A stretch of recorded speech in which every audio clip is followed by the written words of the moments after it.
Good evening. I'm calling this meeting to order.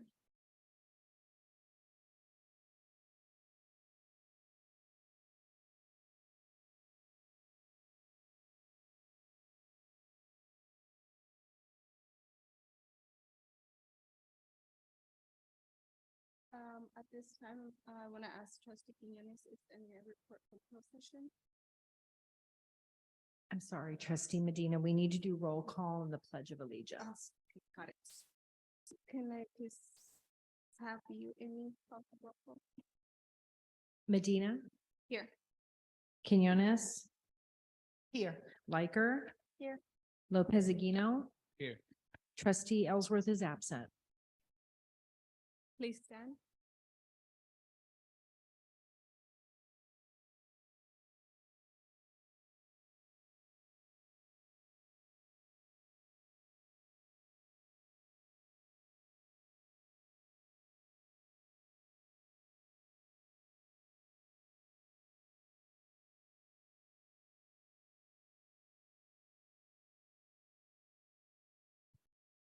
At this time, can I please take a report action taken in closed session? No report this evening. Any changes to agenda?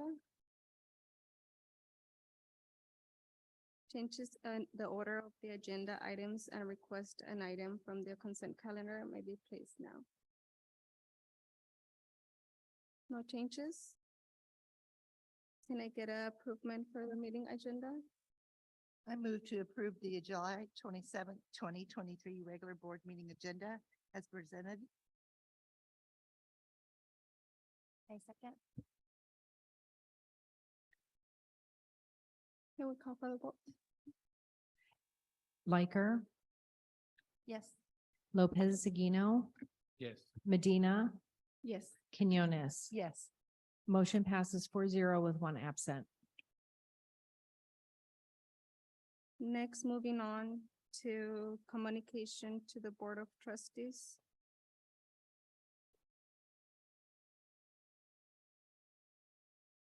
Each group has a limit of 5 minutes. Educational leadership.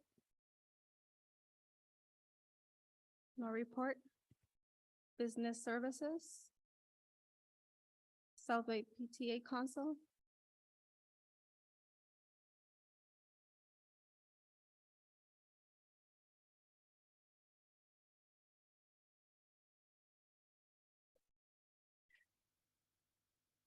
Good evening, board members, Superintendent Espinosa, administrative team, and community. Your PTAs have been very busy helping where they can at the beginning of the school year. I know several, sorry, I can't see with my glasses on. I know several schools decorated their schools with balloon arches and flags and banners to welcome them back. We're very excited to have students back on campus. I would like to thank the parents who worked so hard to make those things happen, because I know it took a lot of work. I and a few of my executive board attended the kickoff on Saturday. We had a really nice time talking with the people who stopped by to look at our artifacts. The students who came enjoyed picking out new books to add to their collections. We kept begging them to take 4, 5, 6. We didn't want to ship them back. Thank you to the committee for including me and allowing PTA to participate and display so many of our artifacts. I have met with my executive board. We have our budget set and we will be presenting it at our first meeting. There are a few projects we have in mind, so stay tuned for more information.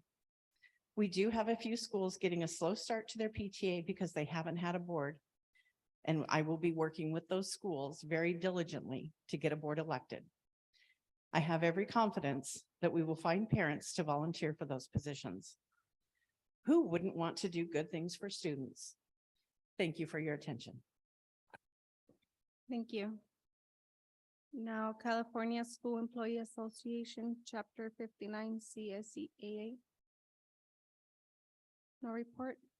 Moving on to Southwest Teacher Association, SWATA. No report. Now moving to district superintendent. Thank you, Vice President Medina. And thank you so much for stepping in and running our meeting today. Really appreciate that. Good evening, board members, staff, community members that are here today, and anybody that's listening to us on Zoom. I just want to take a quick minute to welcome our students and our staff and our community back to our schools. We have been very busy over the break preparing for some of these big events. And so I have a few pictures to share as I'm sharing some of the events that we were doing. All right, first off, we had our staff kickoff over at Mendoza, and I want to really thank the Mendoza staff and everyone there who prepared for this. It was a great event with our with our keynote speaker, who was very inspiring. This week, as I've been going around to the school sites and just saying hello and checking in on how the year has started, a lot of people have talked about how inspiring his message was and his story as a whole was. And the message that he really gave to all our staff was that start with connections first. Really brought us back to the reason why most of us, or I would argue all of us, are in education. And that is really because we wanted to have a positive impact on students. And so he really kind of drove that message in for all our staff. So that was an amazing event and a great way to start the school year.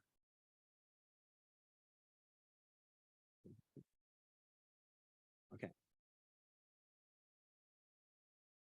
All right. And then last Saturday, we had our anniversary and family kickoff event over at Nestor.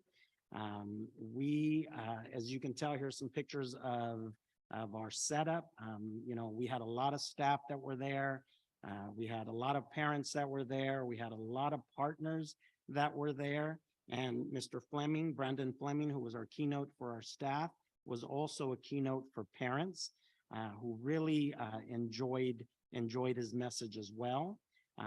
We can see here we have some families. I think this is one where they won one of the gifts that we had for people that came in. Here's one of our staff. We also had a fun run. We had food. We had an amazing, taquero who provided food for everyone. And down at the bottom, I think one of the biggest hits was our waffle truck, or not, it's not ours, of course, but it was a waffle truck that we brought in that provided different types of waffles, chicken and waffles. They had banana Foster and waffles. They had just different types of waffles, and that was great. We also had a mariachi that came in and performed during a small portion. So that was really great. And here's another picture of another winner of a basket that was donated by I think that was Nikolov PTA. So that was really great. And here we see one of our families that was participating, our check-in booth. There was a check-in area. And of course, our wonderful South Bay PTA Council, who we are so fortunate was there and was, participating and educating on some of the history of our district. I know we are looking for some information on one person that one of our schools is named after, but I know we're going to find out a little more about that person. We also had our armed forces, I believe this was the Navy, and I can't remember what they were. I feel terrible. Where's Paula? Thank you. They came out and volunteered, so that was really good. And of course, we had our balloon archers out there and all of that. Okay, all right, we're going to move on to our first day of school. And I'm just gonna let everyone look at this picture for a little bit. I had not seen this one, this in particular picture, but I was blown away by it. I'm gonna steal it and I'm gonna put it on the superintendent page because this is just such an amazing picture. But it goes to a little bit of what, the PTA was sharing around, all the work that they did to welcome students. And so that was really great. Again, pictures, another school, I believe this is Pence. They had lays for their students as they were showing up. So just really celebrating our first day back. And there's one of our staff members. Obviously, they were having fun on that first day. And here's another, just some more pictures of our first day of fourth grade, first day of second grade. So, we were really happy to have our students back. I will report that we are still missing a lot of our students. So if there's anybody at home, you have any neighbors that have forgotten that school has already started, just maybe go over and knock and tell them, hey, we're here, we're waiting for you, and we're excited for the new school year. All right, that's it. So I just wanted to share those pictures with you. It's going to be a great year. I want to thank everyone, our PTAs, all our parents, our staff that worked really hard to prepare these events so that, our staff and our students and our community could have a great kickoff to the school year. This year, we are really working on leveling up in the South Bay Union School District. Thank you. Thank you, Superintendent. Now moving on to public comments on non-agenda item. Just a reminder, only 3 minutes per speaker. Board is not to respond at this time. Jack Fisher.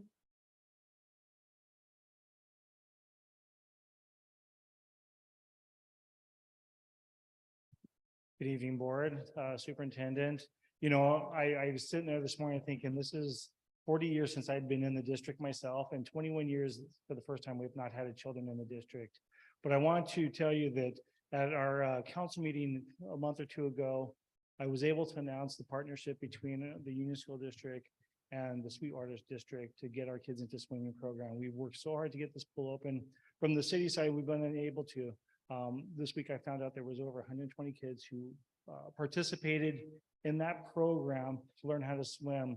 As you're well aware that one of the #1 causes for death in our youth is not knowing how to swim, and having a community where we've struggled with the border crisis, not having clean water for our kids to be there, having a pool that's been shut down for many years, and now we struggle with access. I can't tell you how happy I am to come back and tell you I'm so grateful that our kids had that opportunity to do it during the summertime and to have access. So thank you.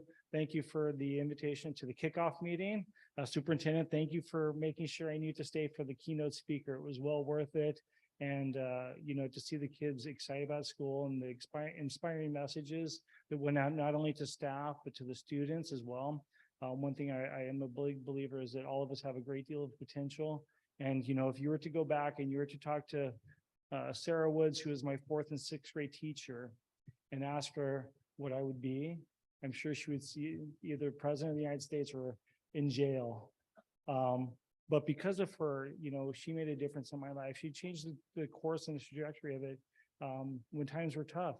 And so, I hope that all the staff through the district understand that they have a huge opportunity to make a change. And also for all the kids in this district, that they realize they can be anything that they want to be, and that success isn't determined by living in a small beach town that it may have been forgotten by a lot of people.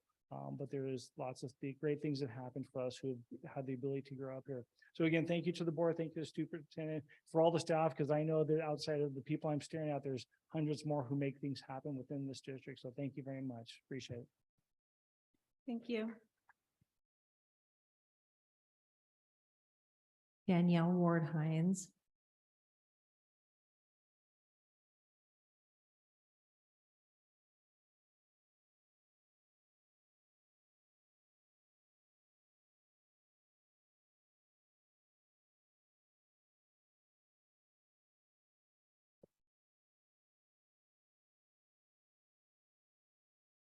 What I do, what I do. It's on. Great.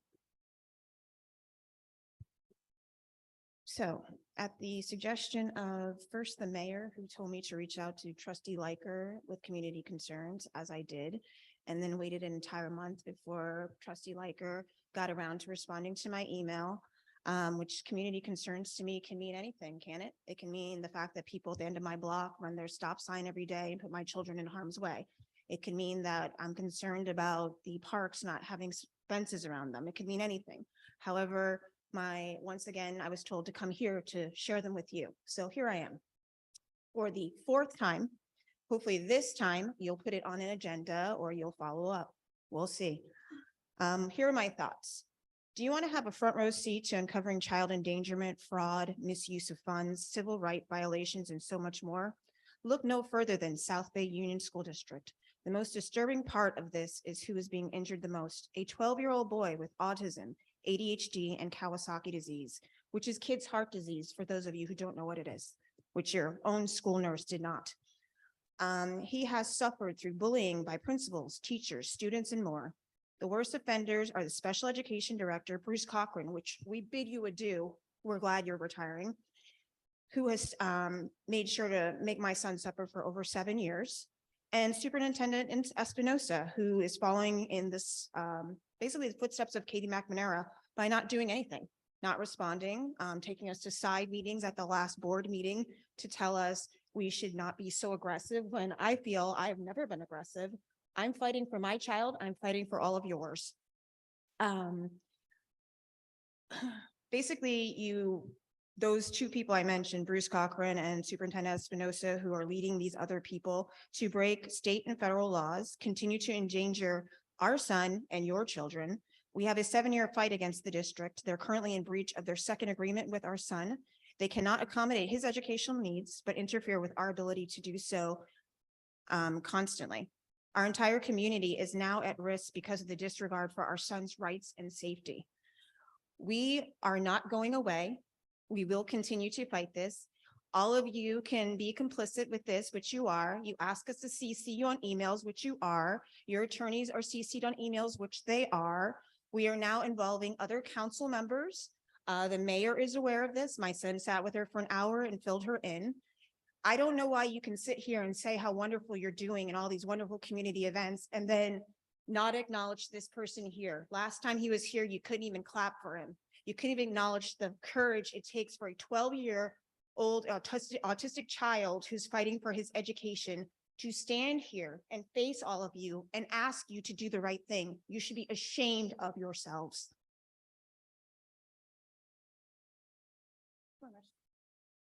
Thank you. Phil Hines.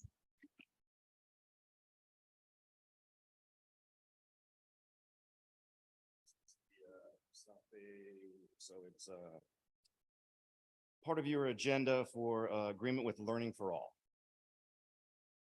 It's addressed to Jose Espinosa, student or district superintendent, from Pamela Reich Montiel, an assistant superintendent. Agreement with Learning for All. So background information, in accordance with Title V, California Administrative Code, Section 3061, and Educational Code 56365, South Bay will contract, with non-public schools when services are required by an individual with exceptional need and no appropriate public education program is available. How many children are there that fall under this, that you do the same thing to him? And then what have you done to their parents? That's the question I'd ask. So current considerations. This item requests board approval of an agreement with Learning for All for the 2023-2024 school year. This agreement will provide services for a student as per board-approved settlement agreement, December 15th, 2022, which you constantly and unendingly breach, violate, and manipulate. Impact on student achievement. South Bay is dedicated to the health and wellness of our students and families and works to develop the whole child as an avenue to supporting high levels of academic achievement. So that includes, disruption of services due to non-payment. A minor child's information was shared in violation of HIPAA, state and federal law, and your own policies as a district. There's stress, emotional distress, anxiety, trust issues, et cetera, et cetera, et cetera. I know that I can already feel it coming off you that you just don't care, but go ahead, you're gonna listen anyways. So the financial cost of this agreement will not exceed $150,000 for the school year. Costs will be charged to the student services budget as appropriate. It is respectfully requested that the superintendent recommend approval of an agreement with Learning for All for special education services. Superintendent's recommended approval. Very nice. Gosh, so if the contract has already been signed by Tom and it's already been put into place, I guess he can pay for any disruption of services. Are you cool with that, Tom? Probably not. The other question I have is, who is Eric Holland Associates and why would they need 80,000 or was it 30? We couldn't really read that whole thing. It looks as though they're a company that helps districts figure out how to be a district. That's a lot of money to educate you on how to be a better district, isn't it? We're tired of this. You obviously are getting tired of seeing us. We're not going to stop. So strap on. We'll be coming back. Thank you. Rush Hines.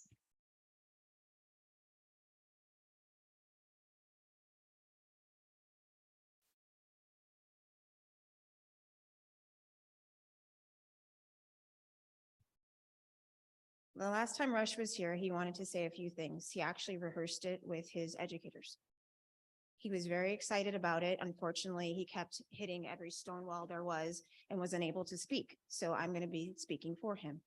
He once again is here. He wanted to come here instead of playing in his swimming pool or playing with his brother or doing anything else that a normal 12-year-old would be doing on a Thursday night. His opinion about this school district is that children are not getting what they need, not just him, but other children. We are community members here. We go to the playgrounds. In fact, I saw Tom just recently with his family at the playground. I was not aggressive. I chatted with Tom. We talked about our children. We talked about our families. We talked about his daughter having her tonsils out, having a birthday. I'm sorry if that was private information, Tom, but you guys don't seem to care about my kids' privacy either. So, Rush wants you to know that in spite of what you do, in spite of the fact that you don't educate him within this district, which he is not a student of South Bay. He is a student outside of South Bay who happens to live in this community. He will continue to advocate for himself, advocate for his younger brother, who once again is fearful of going to your schools and is going outside of your district because he's terrified. Rush will continue to come to these board meetings whenever he feels necessary. And unfortunately for you, it's Rush's story to tell. And he has 7 years and an awesome memory. When he spoke to people last week, including the person who was cutting our hair, including the mayor, including our councilwoman here, Ms. Seabury, who was very graciously joined us, he was able to speak with such clarity that she thought the things he was describing happened yesterday, when in fact, they actually happened 5 years ago. You should be very, very nervous about what's coming because in case you haven't seen in the news, there is no legal expectation that these things will not come back later. So for people like Bruce Cochran or Princess Court, who retired this year, they should look forward to people knocking on their door and asking them why they allowed a wonderful child like this to go through this experience. And then why do you agree to something that you do not honor? And then you try to strap people's arms behind them and keep children from being educated. It's at the sole discretion of his parents to educate him at this point. You said you couldn't do it. Please allow us to educate our child. Please don't make me come here on another Thursday night. If I have to come here every single week, I will. We're starting to get more members in the community. I'm out there, I'm talking to people. They're not really pleased. Your enrollment's down. You're wondering where your students are? They're not coming back. There's people moving out of these areas and not buying homes in our community because of the way that they're treated. They see us. They see you. Please change it. Put us on the agenda.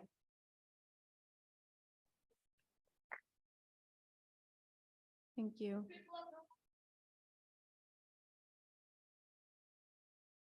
Proceeding to discussion action items. Resolution 23-06. I would like to recognize Assistant Superintendent Rigolara. Good evening, Vice President Medina, Board of Trustees, Superintendent Espinosa, community. At this time, I'd like to ask Tina Colors from EHNA to come up to speak on Resolution 23016. Resolution 23-016 is in consideration of an increase in developer fees on residential development and commercial and industrial development. Thank you, Mr. Lara. Good evening, board members and Superintendent Espinoza. My name is Tina Colors. I'm with EHNA MGT Consulting Group, and we have provided you with a developer fee study based on the increase of developer fees that the state passed in February of 2022. The state passed their biannual increase from $4.08 per square foot to $4.69 per square foot for residential. And then 68 cents per square, or 66 cents per square foot to 78 cents per square foot for commercial and industrial developments. And therefore, in the report, it will break out how we identify the number of new residentials coming into your community, which I believe the city of Imperial Beach and the county of San Diego, they both provided information which calculates about 952 dwelling units. So if you want to see the breakdown, that's on page 14 of the developer fee study. On page 15, it'll give you the number of students that will potentially be generated by 571. Page 16 will also give you the breakdown of what it will cost to build new schools to provide for those new developments coming into the community of about $22 million. So with the 900 and, excuse me, I'm out of breath from driving for 2.5 hours. I apologize. So you have the 952 units that are coming in plus 571 new students. So to build a new school, we're looking at about $22 million. So therefore the biennial increase helps to support, to provide a permanent structure for your site, for the school sites that are impacted with those new developments coming in. So in the developer fee study, we also indicate the nexus of the cost, the burden, and the budget, and the, excuse me, the benefit. So, and that's those are on page 8 and page 31 and 32. So you can read the breakdown on that. So on pages 20 through 26, it explains how commercial and industrial developments impact schools. You think commercial and industrial does not impact, however, they do. They bring students in because they want to bring their kids with them to a community where they want to work. So if you have, especially self-storage units, they provide, some provide housing. You won't get the impact fees quite so much because we're usually like one student. So you get like 10 cents per square foot. So it's not that much of an increase. However, every little bit counts because, as you know, if you have a sea of portable buildings at a school site, the state doesn't recognize portables as a permanent foundation for your housing students and provide them an equity education as you do with students in the permanent classrooms. So therefore, we don't recognize portables as a permanent facility because they deteriorate faster than a permanent construction. Therefore, we don't count those into the developer fee study. And that's why you'll see you might have like so many classrooms here, but we're not counting the portables. So therefore, we're only counting your permanent, so you can see the nexus between the surplus of students you may have that would be unhoused. And that's what justifies the increase of the developer fees. So therefore, the nexus, we have to break down the nexus in order for you by legislative law, in order for you to increase your developer fees to the next level, which is your level 1 before 69 square foot. And you also do a share agreement with Sweetwater Union High School District. So therefore, your 44% of collection would be $2.11 per square foot. And for your commercial rate would be 34 cents a square foot. So therefore, your share, I mean, you're still not getting your fair share, but every little bit counts to get rid of those portables and to provide equity education to those students that are in portables. We like to see those go away. Is there any questions?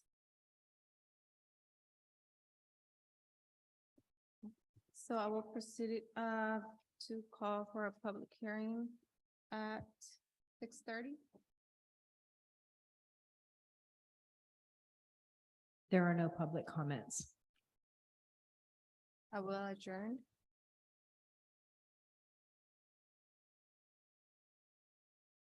Do I hear a motion?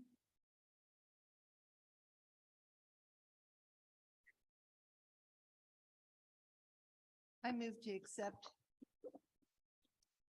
Tina Colors from Eric Hall and Associates. And adopt resolution 23-016, approving an increase in level 1 statutory school facilities fees imposed on residential and commercial industrial construction pursuant to Education Code Section 17620 and Government Code Section 65995, and last but not least, 66001. Do I hear a second? Second. Call for the vote, please. Liker, Have discussion? Thank you so much. Thank you, Rigo. You're doing a lot of work this year, and this is just one evidence of it. You're so right. Our students need a building. We've been in portables for over 30 years. So the little bit does help. Those little pennies, and it's a small amount. And if we're just looking at Imperial Beach, it's small, okay? So we're really looking in our other 3 zip codes, which we have to share with Sweetwater. So people know that have remodeled their homes. They know that there's fees when you put your permit in. We know that. Yeah, we're not happy with that, but it's not about today's cost. It's about our children's futures. My kids have gone, we paid forward, they're paying, and we're all paying. So, thank you so much for bringing this forward, Superintendent. It shouldn't be a surprise to our community because we have really set back on these fees, and it's just a few pennies, and I sure hope that the community rallies around this and remodels their homes. But with that, thank you, Vice President Medina. Thank you. Any other comments? No? Can I call for the vote? Liker, Yes. Lopez Aquino, Yes. Medina, Yes. Quinones. Yes. Motion passes 4-0 with 1 absent. Thank you. Moving on to educational leadership.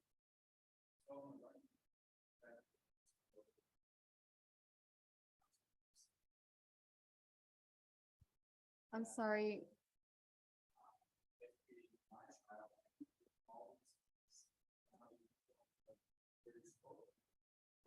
My apologies.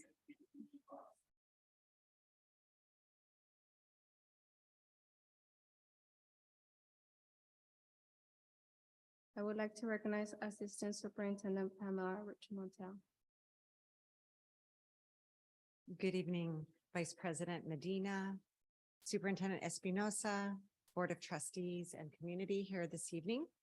I bring to you our first LCAP update, our Local Control and Accountability Plan update for the 2023-24 school year. You can see that I changed the format because I know that you tend to keep them month after month, and so you'll know that we are in the new school year.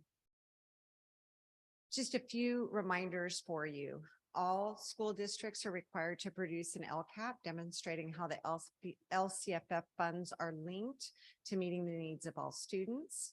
Each LCAP must address the 8 state priorities and incorporate specific metrics the state has defined to monitor the priorities. And something I might not have shared in the past when I share our metrics that are the state metrics when we take the CAS, we also do submit our local metrics. So we have to monitor everything that's in the plan that we identify and keep track of those metrics and submit them.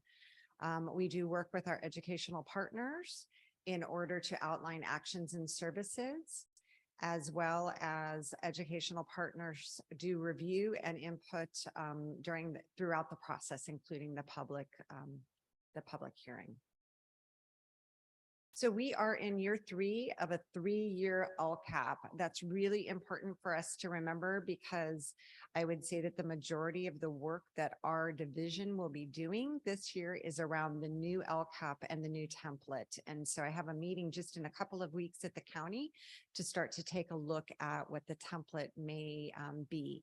We are hopeful that the template will be released sooner than later, knowing our timeline. We really hope that it's ready in the October-November timeline so that we can come forward, seek our educational partners' input in January, and have plenty of time for not only the input, but the review, as it will be a new template. Just a reminder, these are our current goals for year 3 of the LCAP. We have 3 goals. We don't know if we'll have 3 goals next year, same goals, different goals. It just depends on our input. But our first is referring to academic excellence, providing a differentiated, responsive, and well-rounded academic experience based on instructional practices that make a significant difference in the lives of all students. And the bullets to the right side are the action steps. So when you go into the LCAP, those are the specific action steps that usually carry some dollar amount with them or cost. Our second LCAP goal is around advancing equity and inclusion, creating a culture of equity and inclusion through the elimination of systemic barriers to individual success and the development of culturally responsive practices. As I shared at the end of last year, we did add that additional bullet of conducting equity walks, student empathy interviews, and student fish bowls to our action steps. And finally, LCAP Goal 3, which is focused on welcoming and safe learning environments, creating learning environments that support the social emotional needs of students and foster a sense of belonging and connectedness. This evening, you will hear updates regarding our special education program. You will receive an update regarding our enrollment, as well as our summer intercession program. So we will start off with an update to Goal 1 around, and actually these all fall under Goal 1, so you will not really have an update tonight on Goals 2 or 3, but the 3 bullets fall under district and site level academic support and interventions, our credentialed teaching staff, and class size. And then actually, I think Goal 3 is where we find our after school and before, after school, and intercession programs. With this, I'm going to ask that Director Bevilacqua come up and share with us these updates. Good evening, Vice President Medina, Superintendent Espinosa, trustees, exec team, colleagues, and community members. As Pamela Reichert-Montiel shared, I'm going to do an update tonight on special education staffing, enrollment, programming, summer intercession, and we'll also talk about a district enrollment update as we have just completed day 4 of the 23-24 school year. HR and the Student Services Department have been actively recruiting, interviewing, and onboarding certificated and classified staff since late last spring, and we are still in need of credentialed school nurses, speech and language pathologists, a mild moderate classroom teacher, and a moderate to severe classroom teacher. However, we have hired 21 new certificated special education staff and over 20 instructional assistants. Many of the new instructional assistant positions have transitioned from part-time to 6 hours, which is in alignment with a recommendation in the school services report, which you heard in the spring. HR hosted multiple job fairs to support the hiring of special education staff. And we are also working with a variety of agencies, as you will see tonight in your board materials, to support in filling open positions. To start the 23-24 school year, our special education staff is supporting over 1,000 students with IEPs. 249 of those students have a speech-only IEP.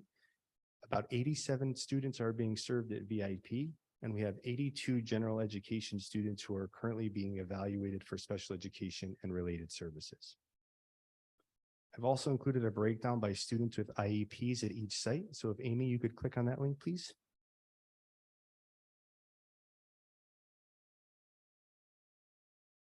Maybe tough to see, but as you can see from the table, all school sites within South Bay support students with disabilities, which will allow the majority of our students to be integrated into their home school.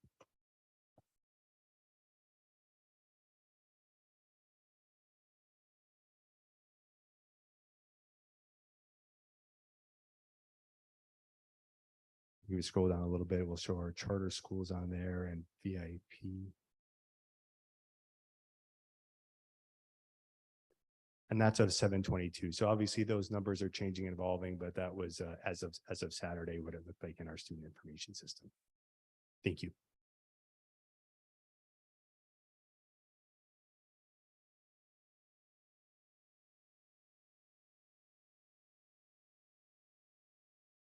All right, so every year, starting in early January, we assess staff and student needs and available resources to determine programming for general education and special education as well. As a result of the students that are entering and exiting our district, changes are often needed to ensure we are providing a continuum of service and placement option to all of our students. Given the unique needs of students with disabilities, our goal is to implement these changes with the least amount of student movement. So some programming changes that have taken place for the 23-24 school year, so that were implemented as of Monday. There was a movement of one special day class supporting mild to moderate students that moved from Bayside to Central. This will ensure that Central has a continuation of service for students in that program from grades K through 6. Prior to this year, both Central and Bayside had a primary grade special day class supporting students in TK through 2. It presented challenges when those students matriculated to 3rd grade and beyond. They were moved midway through their elementary career to another site throughout the school district. So due to this, they had to move after they built relationships and rapport, had connections in the school and school community. So this change is going to allow us, like I shared earlier, to provide that continuation of services at Central in grades K through 6, as long as the students' needs remain the same. There was also one special day class supporting moderate severe students that was moved from Imperial Beach Charter School to Nikolov.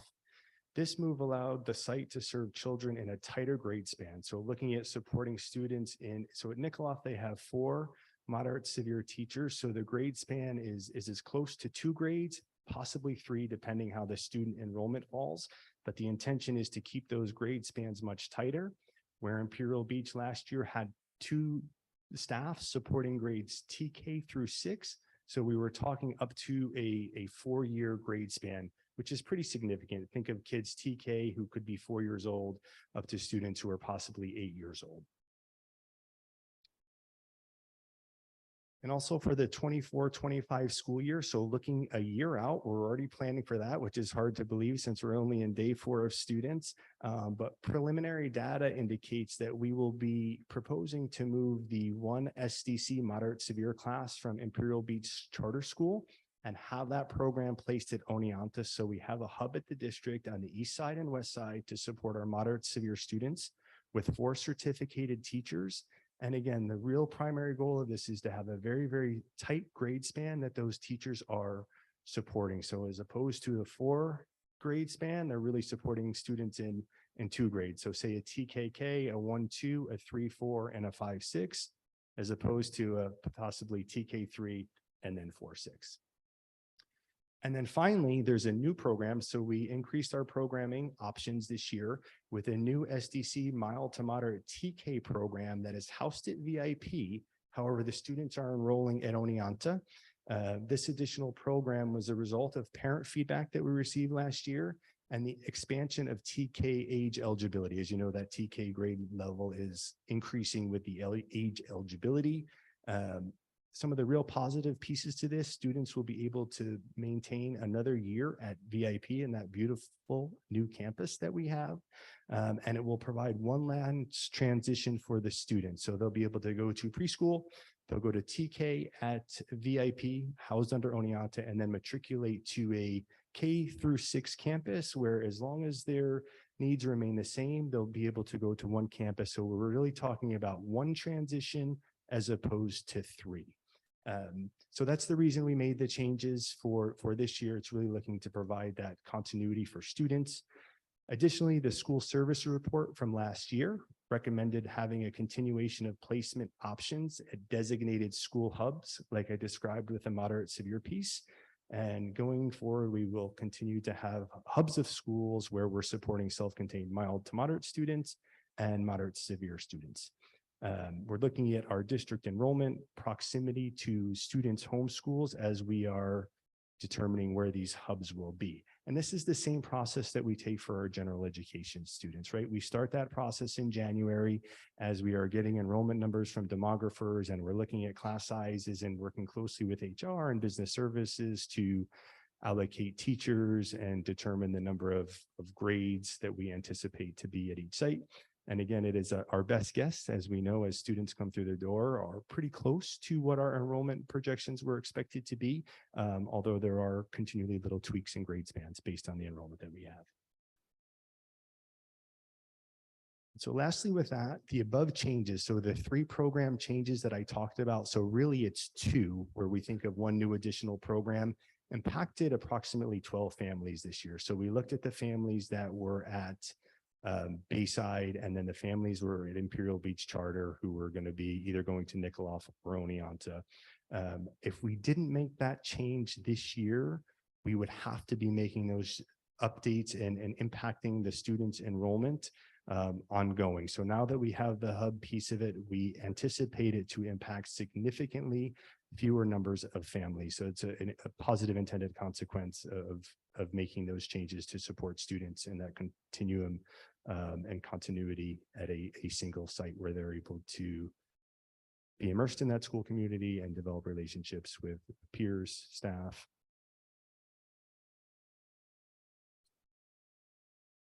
Next, we're going to do a little update on summer intercession, and then I'm going to talk about enrollment. So the total school enrollment for the first few days of school. So some highlights from ELOP for extended learning, the summer intercession that we had. As you can see, we had a dedicated staff of South Bay employees and vendors providing enrichment and academic opportunities for close to 900 students, which is super exciting. And we heard the swimming piece, which is a highlight on here as well. We received tremendous feedback from students, families, and staff that has been overwhelmingly positive.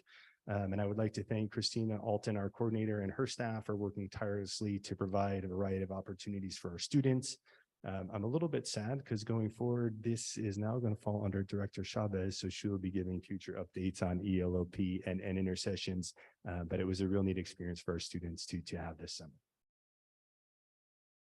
And then the last piece I have is a quick enrollment update. Again, we are 4 days into the school year. So as of Monday, we had 5,101 students attend the first day of school, with an increase of almost 200 students on Tuesday. So we had about 5,300 students who attended on Tuesday. And then it's typical to see our enrollment increase through that Labor Day component. So as Superintendent Espinosa shared earlier, to those who are listening via Zoom, knock on your neighbor's doors, have those kiddos get enrolled. So we'll be monitoring enrollment numbers on a daily basis for the first few weeks of the school year, with the hopes of exceeding our projected enrollment of 5,551 students. There is a link there that does look at a 5-year comparison of enrollment. The link that you will see there, I believe those numbers from the years past were from early August. So we're presenting these a little bit earlier this year. And those were numbers as of Tuesday. I wanted to make sure I had the slide deck updated for the consumption night.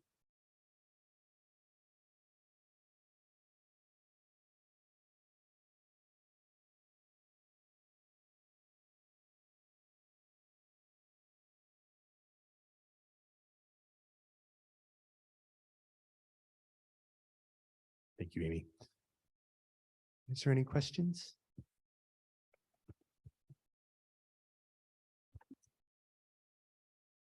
You know, I always have questions or comments.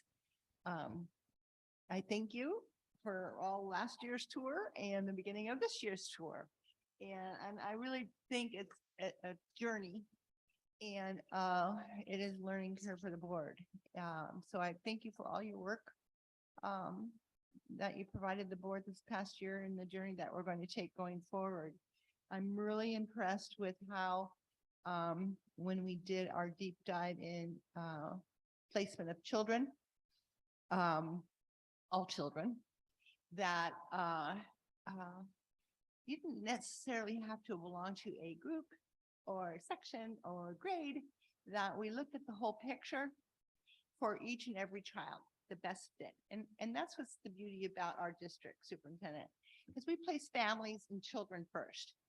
And we work around there, and we get the best fit for staff, environment, class. And I really want to commend the district for looking at the areas of hubs, because we are declining enrollment. And so to have a few kids in one class,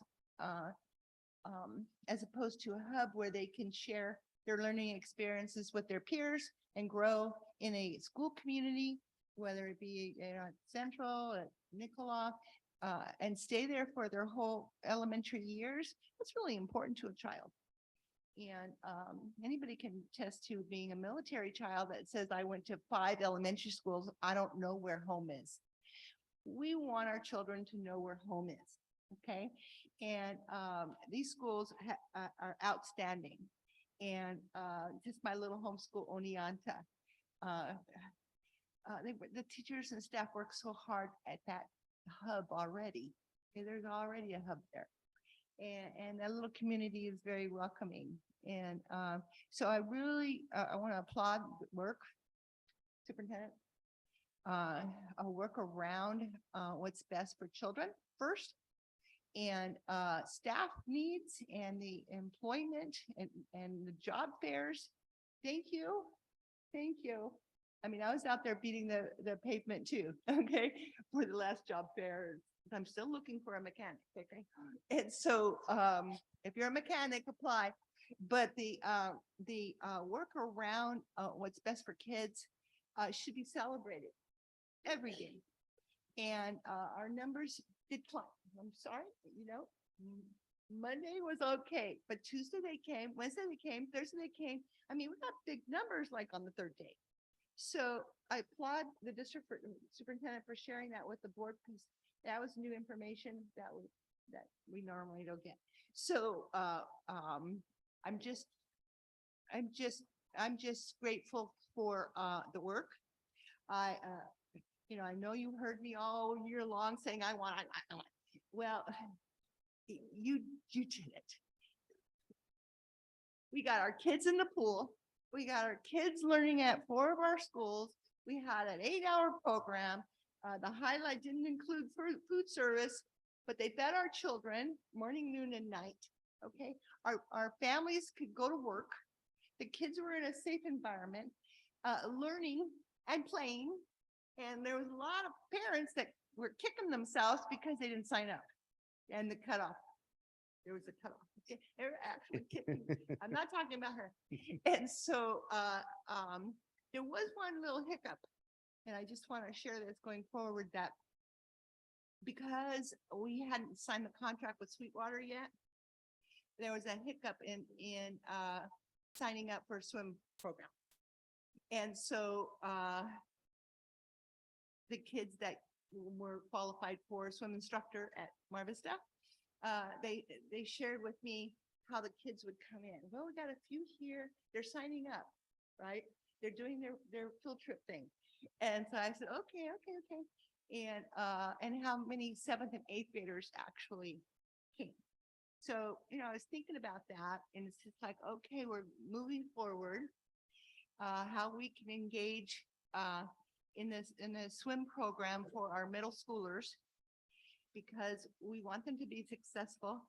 And if they're so inclined to be on the swim team or water polo, because we are all CIF at Mar Vista, okay, all state, we want our children to get those scholarships. And so, you know, we're looking forward, you know, we hope we have a conversation with our superintendent or Peter School District Superintendent to have those conversations, but, you know, I applaud you for all your work. You know, last month you said, have a happy vacation. I knew exactly what you guys were doing, right? It wasn't a vacation. So again, you know, I thank you for your work and I look forward to hearing more every month as you always do and really drilling down for what's best for kids in our communities. So again, thank you and applaud your staff and everyone that helps with that and see you soon, Susie. Thank you again. Thank you. Thank you very much. Thank you.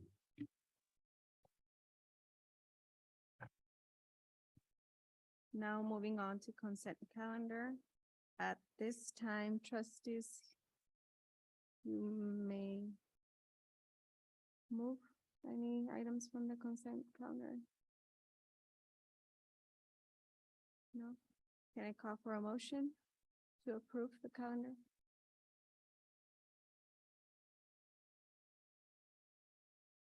I move to approve all items on the consent calendar as listed.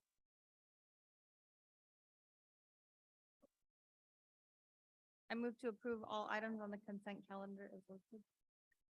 May I hear a second? Second. Call for the vote? Riker, Yes. Lopez Aguino, Yes. Medina, Yes. Quinones. Yes. Motion passes 4-0 with one absent. At this time, this board member may request future item. No. Yes, trustee. I'd like to hear an update on our district's plan for community schools. What are the, like, is there a timeline? What are the opportunities for the district? Where are we at in the process? If I could have your support for this, appreciate it.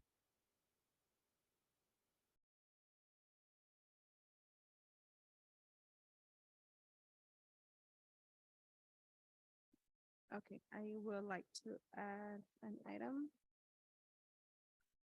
I would like to start first by welcoming our staff and students and families back to school. I also want to thank all TOSAs for their work and providing the detailed information that I have reviewed carefully and in detail. A couple of questions remain for me. How are we measuring the success of our TOSA program? How can we measure the impact on students per trimester? How can we ensure that more teachers are taking advantage to the support of our TOSAs that they provide? As I review the information, it appears that just a small number of teachers are taking advantage of the support. I would like to see a plan that answers these two questions. Thank you very much.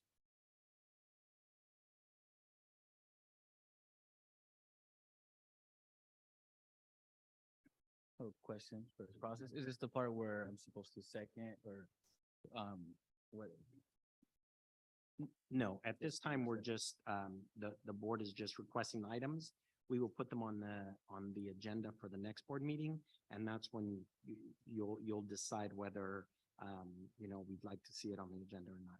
Because the board has to have Okay, for sure. consensus. Okay. It's been a long break. Yeah. Now communication from trustees. Each trustee has 3 minutes.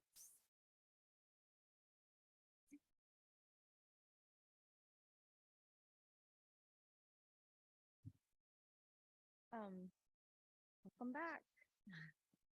Feels like we never left. So, I hope everyone has a great beginning of this year. I've been spending a little time substituting in the Chula Vista School District, and I like to ask lots of questions to everyone. And it's interesting to see how Chula Vista is having similar issues with declining enrollment, collapsing classrooms, and it gives me a better understanding of what our district is going through, trying to like make the numbers work out so that we can provide the best, continuous education for all of our students. And so I'm glad to have a perspective of different school districts as well. And, I'm hopeful for this year that it's gonna be awesome.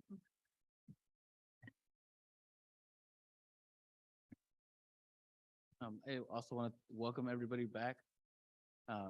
Thank you for being here.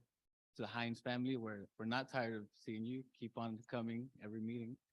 That's what these meetings are for, and I hope we can figure out a resolution soon. So thanks, Rush, for coming out here and spending your Thursday with us again.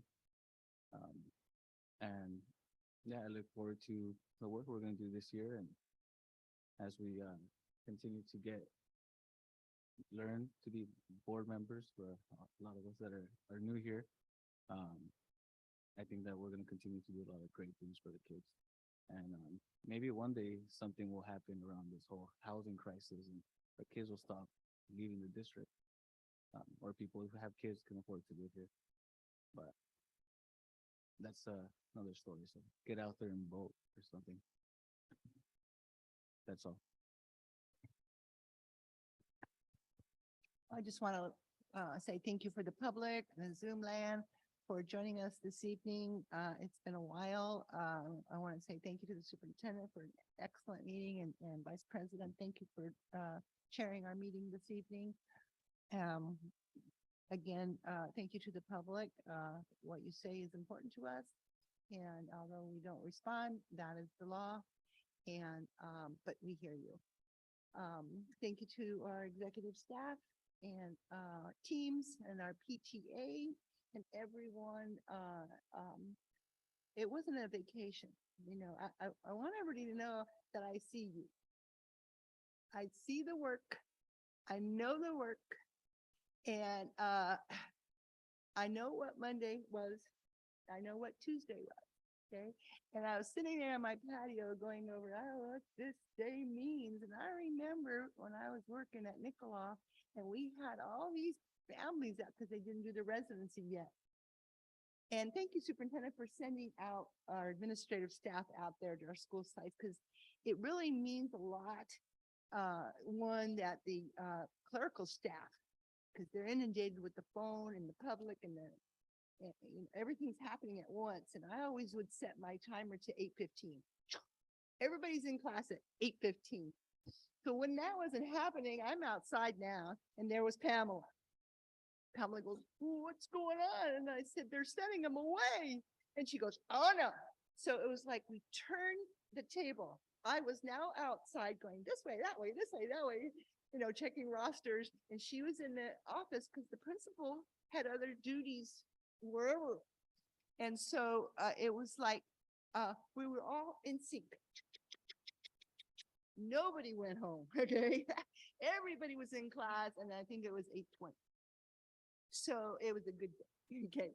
And so I know exactly the work, you know, and I thought about our library ladies and the inventory and the shuffling of these numbers and what that means in terms of the curriculum and meeting the inventory, the requests. If they don't have enough books, where do I go? How do I get, you know, all of those little people don't realize that we have skilled classified members serving our students the best. You know, if we didn't have technology, can you imagine, you know, putting in the yellow envelope and saying, I need 3 books? That would be like 2 weeks from now, okay? The student wouldn't have a book, okay? So instead of the immediate, thank you, technology, we've come a long way. And I just like to, you know, give a shout out to all our staff, superintendent, because we all stood on that dime on Monday. And we made sure that every penny of that dime was in sync with each other. And it was a happy summer and it was a happy Monday. And let's continue to have those experiences every day because there's no absences at South Day anymore. We come to school every day. And If I see children on my block playing, I'm gonna ask mom. I'm a good neighbor, but I'm gonna ask mom, what's up? Okay? Because that's how important it is. Kids cannot be successful by fifth grade if they're not in first grade. If they can't read at third grade, the teacher is working remedial. I don't want our kids to go to remedial. I want our kids to be at grade level. And it's time that the board needs to just put all your chips in for daily attendance. Everything has to go on that. With that, I'll close and say good night.